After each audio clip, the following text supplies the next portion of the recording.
Friends, உங்கள் மலரக்கா என்ன செய்கிறது தெரியுமா? இங்கே பாருங்க, கொலக்கட்டை. இந்த கொலக்கட்டை மாவு வந்து சம்பா பச்சரிசியில் போட்டால் தான் நல்லா டேஸ்ட்டாக இருக்கும். வெள்ளை அரிசியில் போட்டால் நல்லா இருக்காது.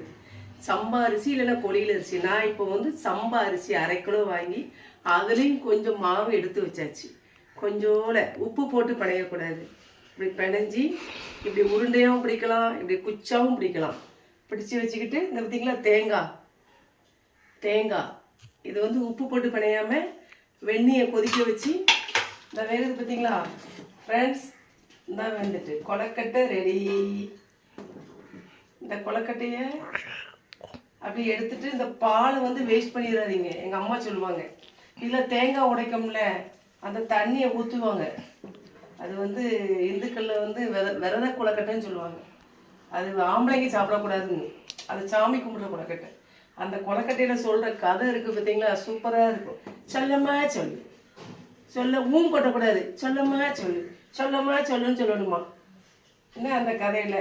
அதனால் அந்த யாபகத்துக்கு நாங்கள் 1/2 கிலோ அரிசி வாங்கி உப்பு போடாமல் வச்சு பிள்ளைங்கள் சாப்பிட்டுக்கணும்ல, நம்ம சாமி கும்பிட மாட்டோம்ல. அந்த பார்த்தீங்களா 2வது போட போகிறோம். இது என்ன கொலக்கட்டை?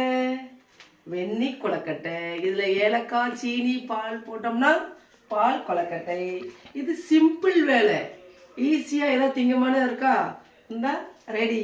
அந்த பாலில் வேஸ்ட் ஆக்காம சீனி போட்டு குடிங்க, நாட்டு சக்கரை இருந்தால் போட்டு குடிங்க. நெஞ்சு வலிக்கு ரொம்ப நல்லது ஃப்ரெண்ட்ஸ். விரத கொலக்கட்டை இது வந்து நாங்கள் வெந்நி கொலக்கட்டை வீட்டில் போடுறதுனால. வெந்நி கொலக்கட்டை அப்பப்போ ஏதாவது திங்கணும் போல இருந்தால் இதை செஞ்சு விடுவோம். இப்படி செஞ்சு நீங்களும் சாப்பிட்டு பாருங்க. பாலை வேஸ்ட் ஆக்காம நல்ல சீனியாவது நாட்டு சர்க்கரையை போட்டு குடிங்க, நெஞ்சு வலிக்கு நல்லது. தேங்காய் தண்ணி ஊற்றுறதுனால இதை நல்ல சம்பா பச்சரிசி, கொடியில் அரிசி போட்டு செஞ்சீங்கன்னா வெள்ளை பச்சரிசி டேஸ்ட் இருக்காது ஃப்ரெண்ட்ஸ். பார்த்தீங்களா, அவசர ரெடி கொலக்கட்டை.